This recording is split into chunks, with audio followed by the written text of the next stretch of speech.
Hey, thanks for checking out my video. I thought I'd do another update on the hardcore Frostblade's Trickster run. I made it to level 99 and a half, almost level 100. We're still alive. Haven't really had any close calls actually either, believe it or not. I've had this Omen in my inventory for like a week now, and I haven't ever procced it. I did the Feared yesterday. It was a little sketchy, but I only had to log out one time when the Cortex boss like sucked me in once, and other than that, it was not that bad. And then I also did a tier 17, my first tier 17. I did the fortress map. It was really easy. I did use the scarab to nullify the prefixes on it, so it was pretty easy. But I did clear one tier 17 so far. I'm gonna do a lot more of them here coming up, and it felt pretty good. I've done tons of Mavens, and still don't have my +2 strike gloves, but let's start off the let's do a map showcase here with Veritania. I'll show you guys what the build looks like. We'll do destructive play Maven Veritania. I don't have that many more plans to upgrade the character. I need to finish my claw. Oh man, get some big first map lag here.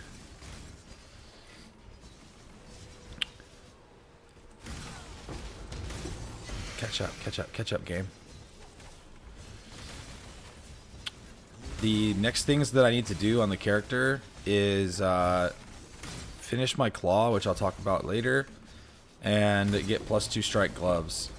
And I think those are the main last final changes that I'm gonna make. And that after that, the character will be close to being done, I think, because my gear's looking pretty good now. It's not perfect, but it's pretty solid. Okay, I could clear the rest of this map, but you guys get the idea. Clear speed is excellent. There's destructive play. Destructive play bosses. They kind of just get deleted instantly. And here's Redeemer. Oh, I got Bottled Faith, by the way, from my Cortex that I did when I ran the Feared. So that was super cool. So there's Veritania, and look at that, bam, she got deleted. And that was with no shrines, by the way. So there you go. Build is performing super awesomely. I have POB says that I have around 12 million damage, and that's with average elusive with my rage up. I do have rage on my lethal pride, so let's just go in and talk about the character now. I have a claw. I hit triple tier 2 LE prefixes with recombinators, and then I re-rolled attack speed. I had 25 attack speed, I think, and I went for a Veiled Orb. I did multi-mod prefixes can't be changed Veiled Orb, which was a 1 in 3 to fail, and of course it failed and took off the attack speed. So then I've been just basically trying to farm divines for the last day to fix the claw. But what I'm going to do is, as soon as I can farm the divines from Sanctum or wherever else, I'm going to reforge attack speed until I hit tier 2 or tier 1 attack speed.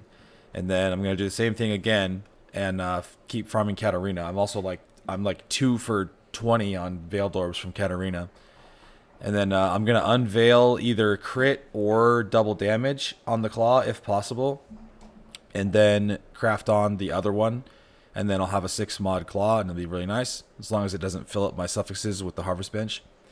The helmet is the same. I did re-roll the implicit to Fizz Taken As, and reduce mana cost. My mana is pretty smooth at 77 mana with 26 cost.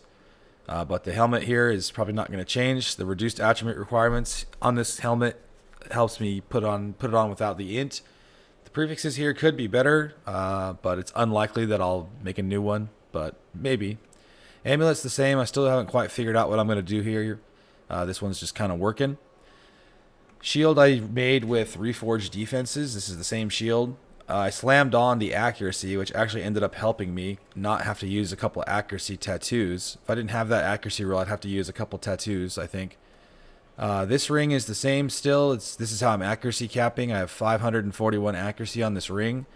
I'm going to reforge life on this ring to get higher life as soon as I get more divines. I'm super divine starved right now.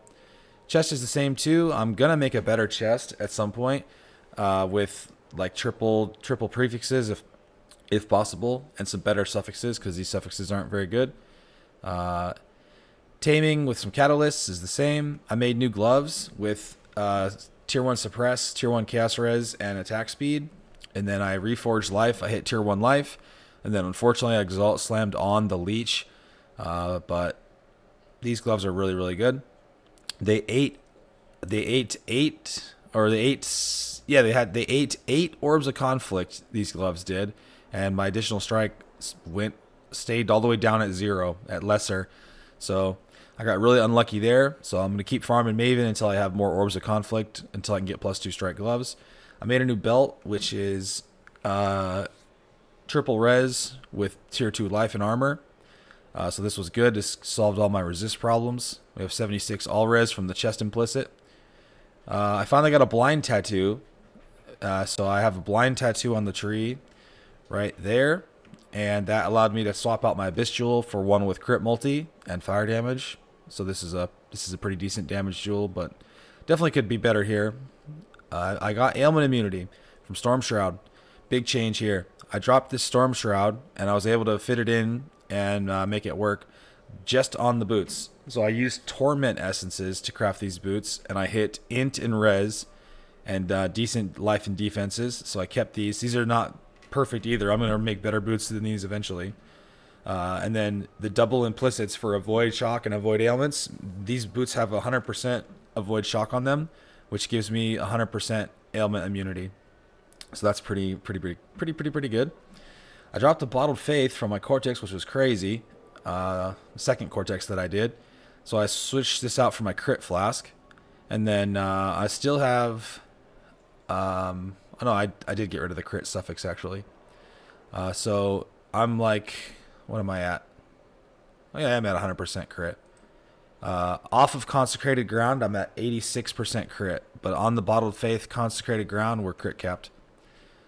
And then I also put on Avoid Stun for another flask suffix when I got ailment immunity. This used to be shock effect, but once I got the ailment immunity, I changed it to stun avoidance, and then I put on 5 avoid stun tattoos. So now I have 100% chance to avoid stun as well when this flask is up. So we're stun immune and we're ailment immune now, which feels so good. The biggest thing about that is that when you're mapping, you never get stunned. And then that also means your Enduring Cry will never get interrupted, which means you'll have your endurance charges up all the time. So when I was getting stunned, the time I was really noticing it was when I was trying to use Enduring Cry sometimes. You would try to pop your Enduring Cry, but because it has a cast time, you would get stunned in the middle of the animation, and then it would go on cooldown without actually going off. So that doesn't happen anymore, which is really nice. I got a second Lethal Pride with Rage on Hit. This Rage on Hit just helps me sustain my Rage at 30 all the time after I pop my VLS. So I'm still using VLS with Rage. This is how I generate the Rage instantly, or almost instantly. And then the Lethal Pride helps me sustain it on a boss or on a single target. So that is just tons of damage. And then it also has 1 double damage note on it right here too. So this is a pretty good Lethal Pride. I got reduced damage from crits on it.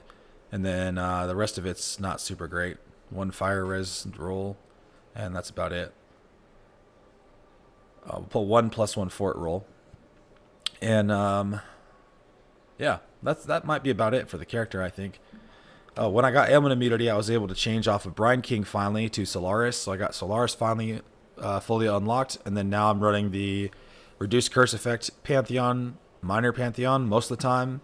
I have used the Burning Ground one a couple times for when I'm doing Exarch altars especially. And then I'll use the life one sometimes for bossing. But yeah, that's the character. I don't think there's much else to say about it at the moment. I'm going to keep grinding to level 100. I'm going to farm Orbs of Conflict. Once I get my +2 strikes, I'm going to drop this strike wheel right here.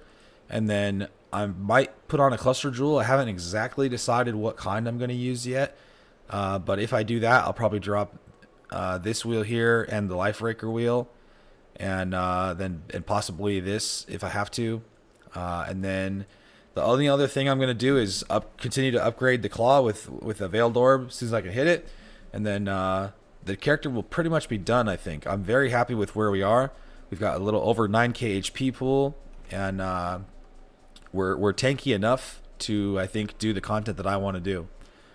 So we're not going to be face tanking Ubers or anything, but I think this character might be able to kill some Ubers, but we'll see. We'll see. Anyway, I think that's about it for this one. Thanks a lot for watching, guys. I'll be streaming the build in the next few days, so come by the stream, twitch.tv/ZishPoE. Click on the subscribe button, and have a good one. See you next time.